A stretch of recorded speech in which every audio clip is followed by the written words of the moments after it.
Dopo le condanne penali nei confronti di Laura Internicola è arrivata anche una sentenza civile per gli insulti agli abitanti di Roccapietore.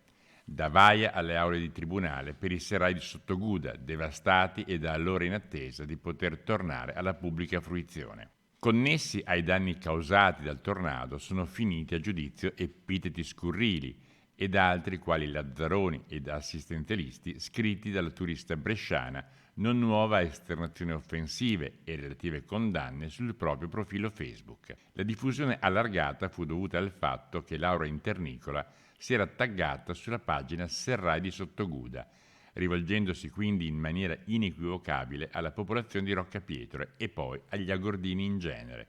Diffamazione che ha portato alla condanna dell'autrice ad un risarcimento di 11.000 euro nei confronti del comune e alla pubblicazione del dispositivo stesso. La notizia sulla condanna a risarcire il comune di 11.000 euro da parte del Tribunale Belluno alla nostra detrattrice che post vaia ci aveva apostrofati con parole abbastanza pesanti, dico ci aveva perché aveva apostrofato con parole pesanti l'intera popolazione del comune di Rocca, in quanto lei riteneva che fossimo degli assistenzialisti incapaci, eccetera. Non sto qui a elencarle, c'è scritto nella sentenza bene comunque.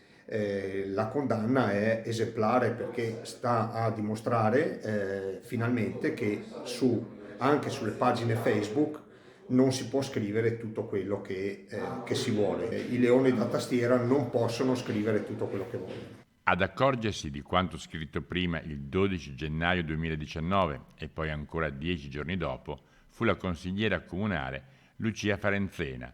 L'azione legale da parte dell'amministrazione comunale fu immediata ed ora ha avuto soddisfazione dopo un lungo e complesso carteggio tra le parti grazie alla sentenza emessa dal Tribunale di Belluno.